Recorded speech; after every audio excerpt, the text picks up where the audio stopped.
Alamin. Alhamdulillahi Rabbil Alamin.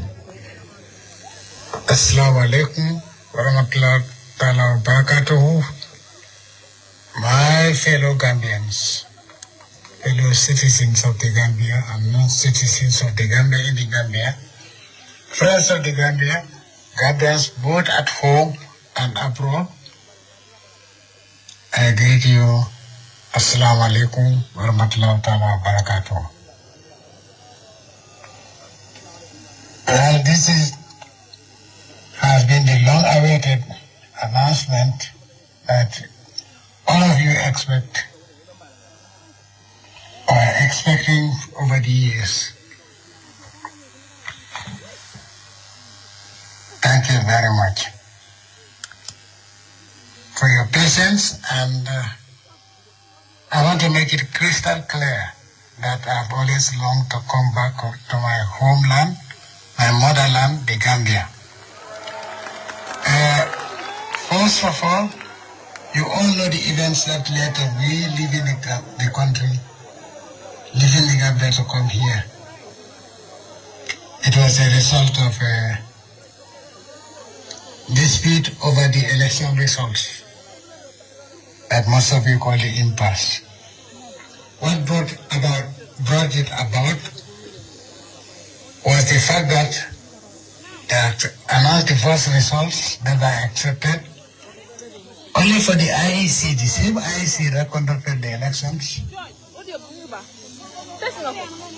to come with a new set of results, of course, where they admitted that they made mistakes.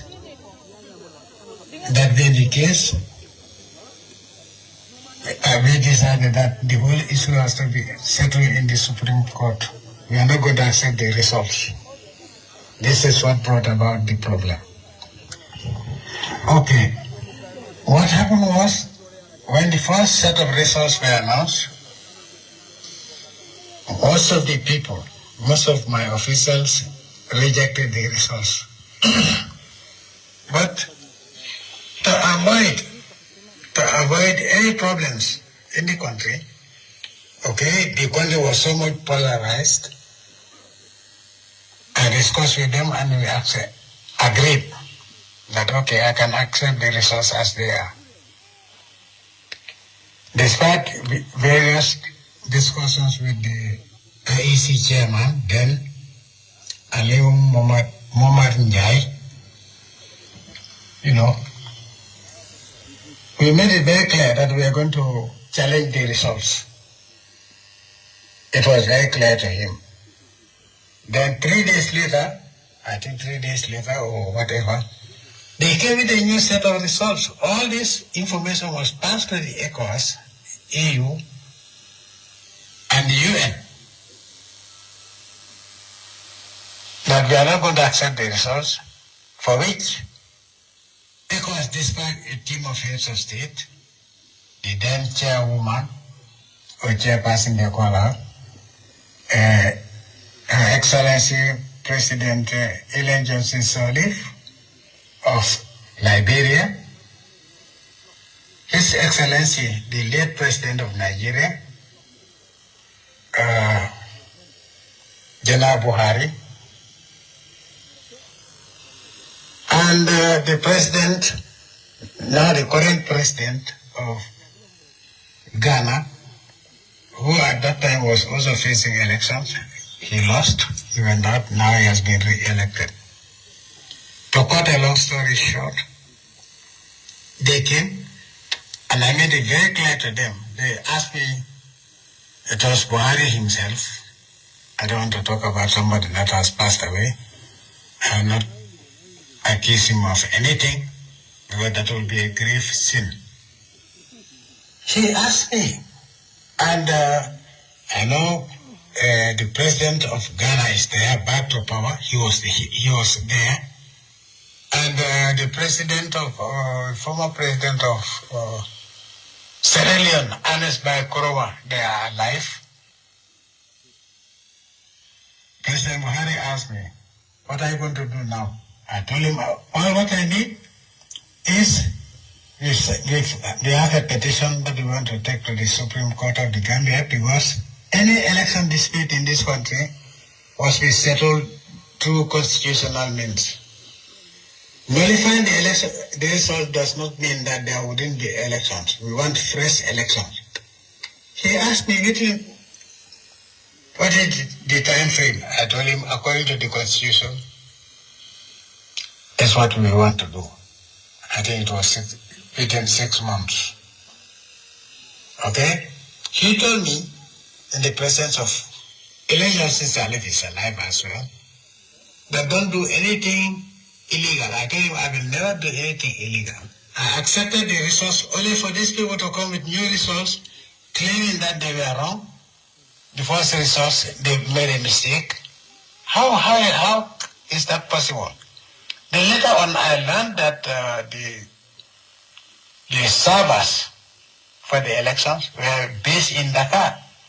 I asked why Dakar? And we couldn't get any clear-cut answer from the IEC. I objected to the positioning of the servers in Dakar, because Dakar is not part of the Gambia. Why would they put the servers there? We don't know. Anyway, to cut a long story short, I explained everything to them. Okay? And His Excellency, the late President Buhari, said, okay, that he was made to understand that the judges that were in the Gambia, who are part of this, who from the core majority in the Supreme Court of the Gambia, are in recess. But then somebody said, no, but they can recall, because there was a judge from Ghana and a judge from Sierra Leone. And as Bai Koroma said, well, we want to resolve the problem peacefully, then it has to be. I'm ready to send my judge, I think she was a female, and Ghana also promised to send a judge. So you have 2 judges, one from Ghana, one from Sierra Leone, and both Sierra Leone and Ghanaian heads of state said they are going to send the judges if Buhari, who has the majority, is ready to send his judges. Buhari looked at me and he said, okay, I will look at it. I don't know, there's a provision that says that in case of an emergency, judges in recess can be called to take care of the problem, after which they go back, and the days that they spend resolving the problem will be added to the recess. He said, well, he will go back to Nigeria. Okay. He went back to Nigeria only for us to hear so many stories that, from the coalition, using the you-know-who as a mouthpiece, saying that they've already blocked everything. The Nigerian judges are not coming. We all heard that. And unfortunately, it became true. The next thing we heard was a meeting in Mali. Africa-France Summit, where the former president of France, then he was the president, Aaron Barrow was invited there. I was not invited.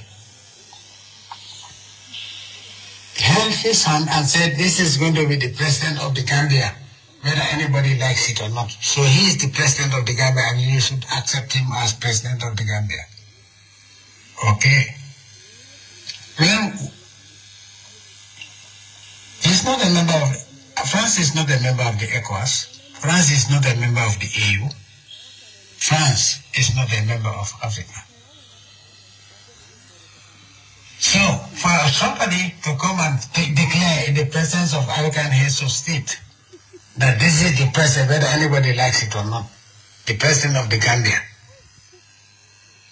Anyway, to cut a long story short, that is, the next thing I heard was the AU calling a meeting, an emergency meeting to which I was not invited to go and defend myself. My delegation, I sent a delegation, they were not allowed to enter. So also ECOWAS held an emergency meeting in Abuja to which my representatives, there was a dispute as to whether they were allowed to enter, but they were not allowed to speak. But they were blocked 3 days in Dakar, because at that time we had to fly through all flights were based in Dakar, and they had to go to Dakar. They spent 3 days in Dakar. Whatever happened, I don't want to speculate. Only for me to later know that the AU has taken the matter to the UN Security Council. That's a long story. That's a story of its own. And then other declarations were being made. Then ECOWAS, all of a sudden, the then ECOWAS secretary or president or whatever, we used to call the ECOWAS secretary general, made an announcement giving me an ultimatum that I have to leave.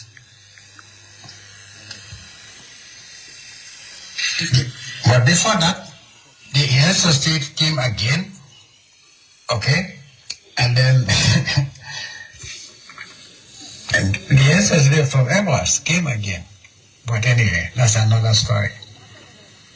Then the president of Mauritania, the former president of Mauritania, President Assis came on his own, because he's not a member of ECOWAS. He came, we had a meeting. Then later on, he went back. Then, former President Alpha Conde called me and said he wanted to come and see me, or it was urgent. He was sent.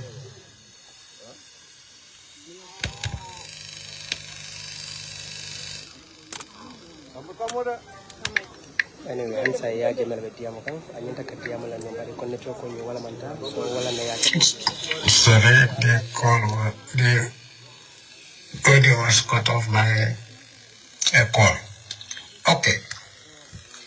Then he told me he was coming. I said, okay, you can come, but provided that you come with the president of Mauritania, who was a friend of mine and still is a friend of mine. And then you can come with him because he was the first person who came solo to come and see me. Okay. He said, okay, I will do that. So he contacted the president of Mauritania, who agreed to come the same day with him. They'll meet in the Gambia, and then that was agreed, and they came. And then it was then that Alpha Conde called the UN Secretary General, and I was informed that the representative of the UN Secretary General in West Africa, Chambers, was in the country. So Alpha Conde knew all that. So he was called, they asked whether he can come and join the discussion. When I've already agreed to let things go. They told me, well, these people, they are hell-bent on destroying your country. I told them they cannot destroy my country. Yes. And I told them if it is a military threat, I'm not afraid of that. They'll find me here. The instructions were clear-cut. All this fake news on major international networks, all Gambia people are fleeing, whatever. We all know those who are fleeing to Senegal. Outrageous statements were being made and people were being harassed. There was a lot of intimidation of APRC supporters. Then I announced that I was not going to leave. And they calmed down. But these people came and told me, okay, we are certain that the judges are not coming. I made it clear to them. They said, yes, we know. And I know the plan B is even the announcement of the fake results. Second result was deliberately made because I accepted the first. They were not expecting me to accept the first one. First results, I accepted them. And they were certain that if they bring new sets of results, I was not going to accept. Because the objective was not a democratic change of government. I was ready for that. But then, these people came and intervened, they pleaded with me. Yes, I was told of all the plans, and I told him they were shocked when I told them the location of each so-called ECOWAS member state where their troops are.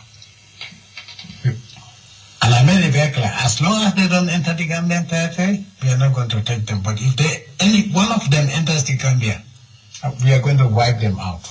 And that was what I was ready for. Fortunately, all the fake news on TV of Senegalese troops in the Gambia were all lies.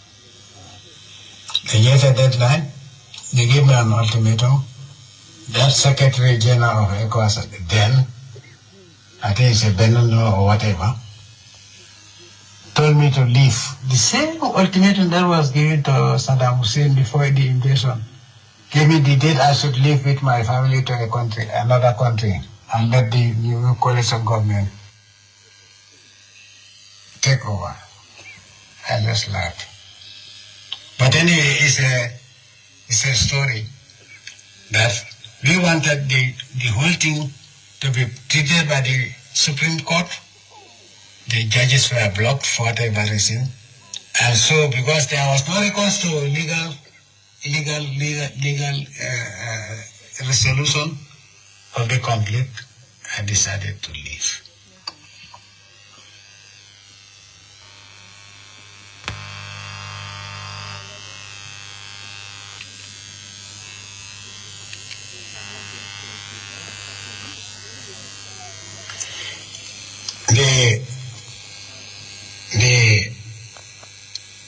Sorry about the cut off. My brothers advised me that they would stay with me and take off with me. I told them, no, there's no need. They told me not to use my aircraft. I told them I'm going to use my aircraft and see who's crazy enough to try to shoot it down. But they told me you have to consider that your family is there, your entire family. You're flying with your entire family. Yes. But anyway, so they decided that they're not going. You remember, they stayed here. Then ECOWAS, that person who was then the Secretary General or whatever, or the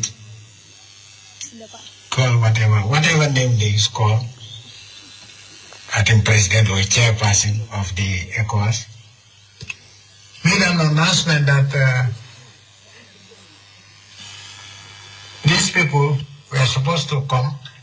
ECOWAS group was supposed to come and meet with Alpha Conde and others, and the president of Mauritania, and the UN representative. Then he made an announcement that those people are not coming because whoever goes to the Gambia, JAMMEH will kidnap you. That was what was said officially by ECOWAS, that I'm going to kidnap them. Anyway, it's a long story. So I think you heard all what was going on if you were listening to the media.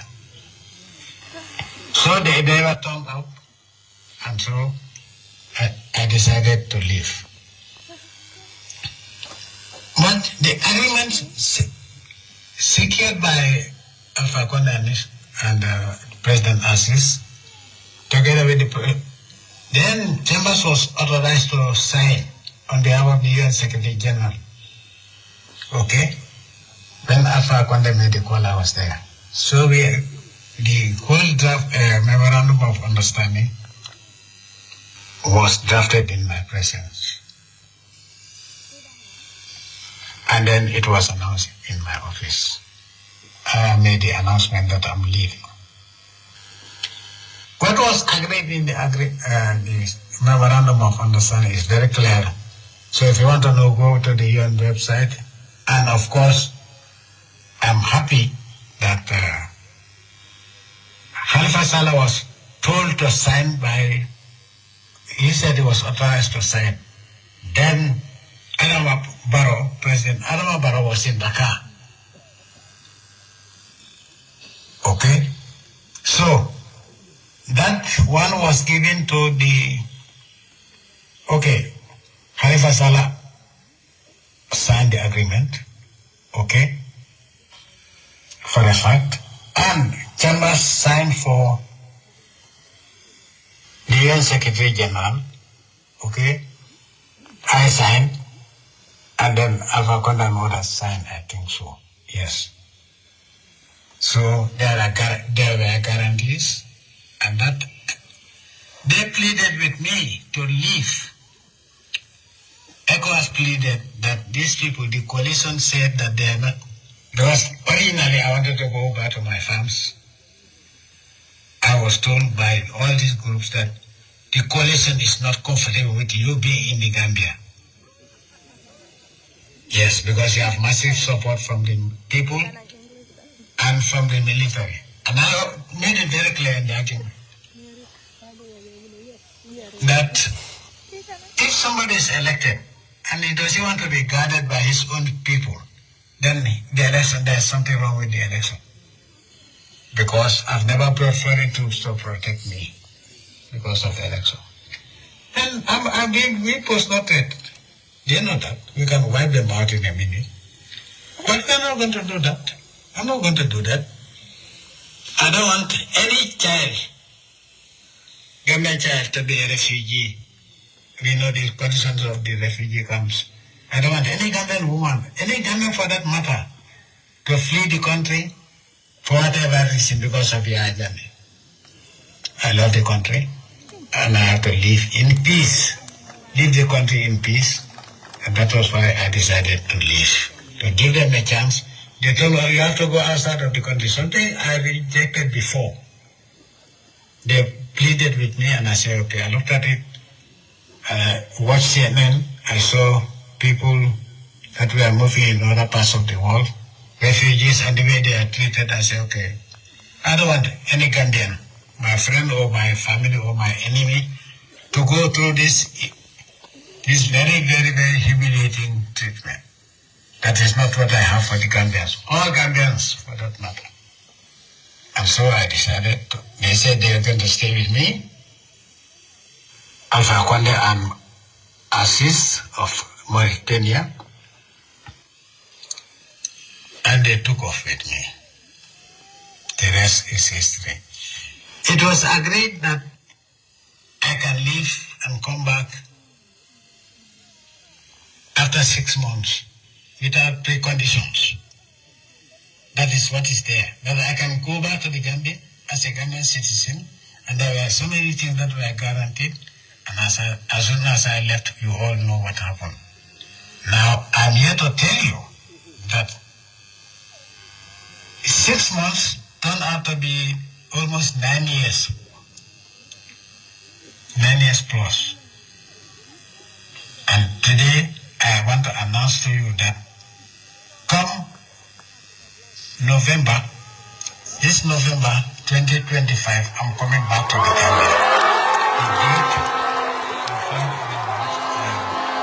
travel arrangements will be announced by the executive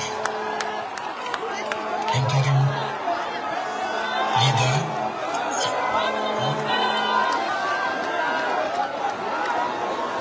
Travel arrangements will be announced by the power.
the mobile, please. And if I know where bill, second. Important. So you can't tell me Fabela.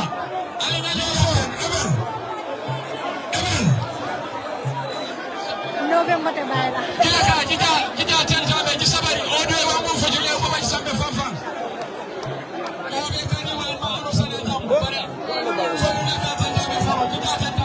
Please. And if I know how bad the second.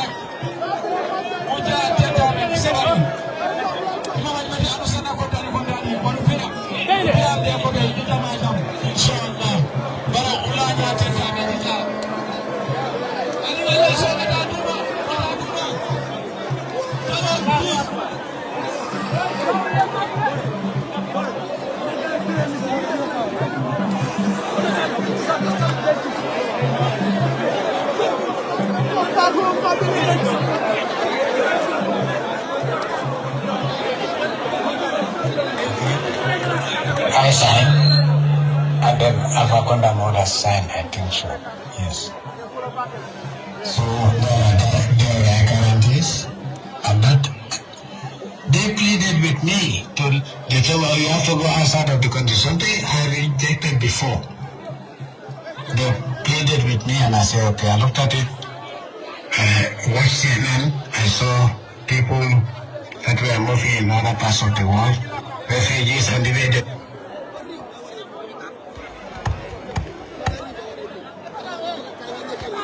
I don't want any Gambian, my friend or my family or my enemy, to go through this very, very, very humiliating treatment. That is not what I have for the Gambians. All Gambians, for that matter. And so I decided, they said they are going to stay with me. Of Akonde and Assis of Mauritania.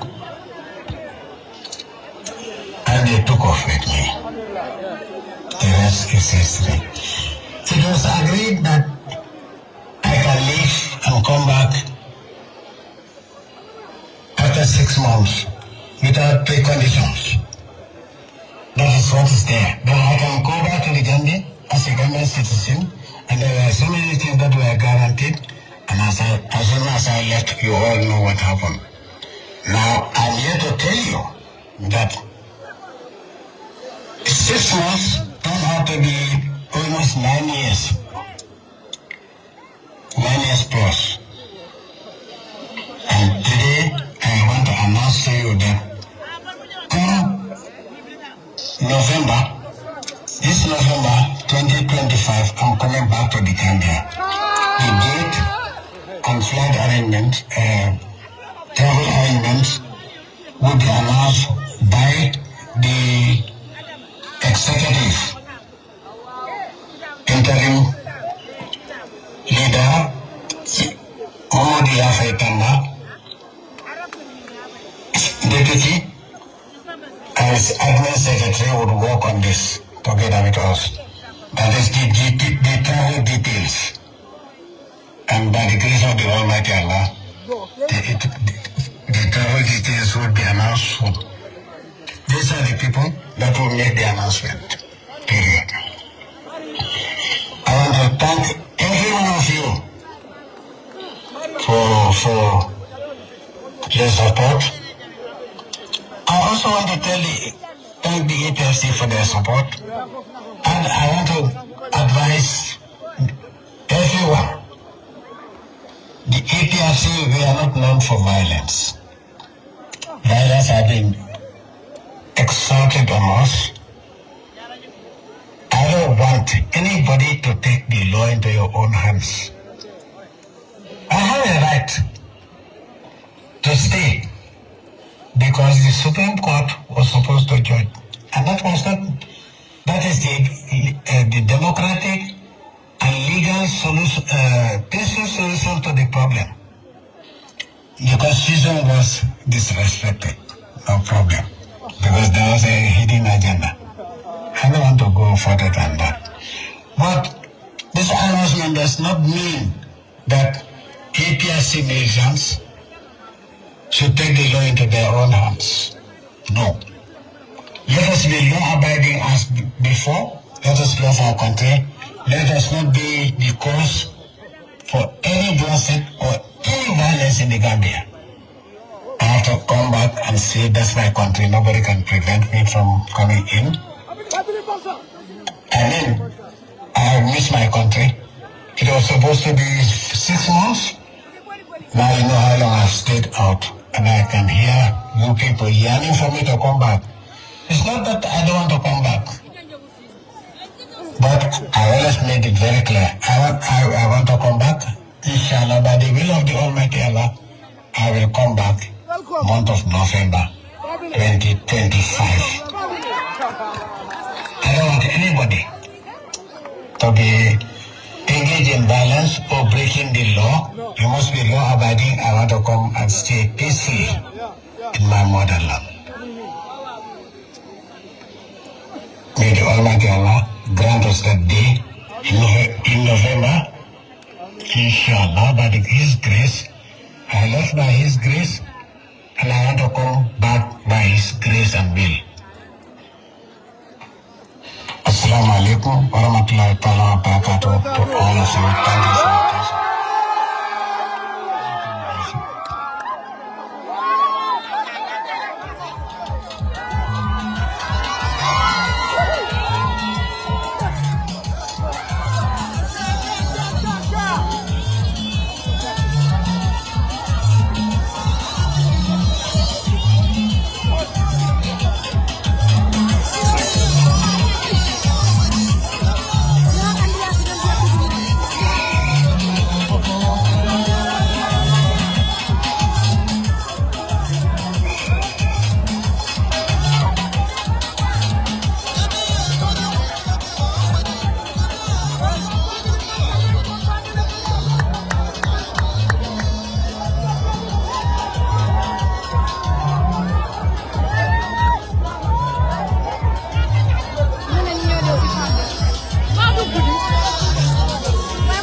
Thank you for your attention.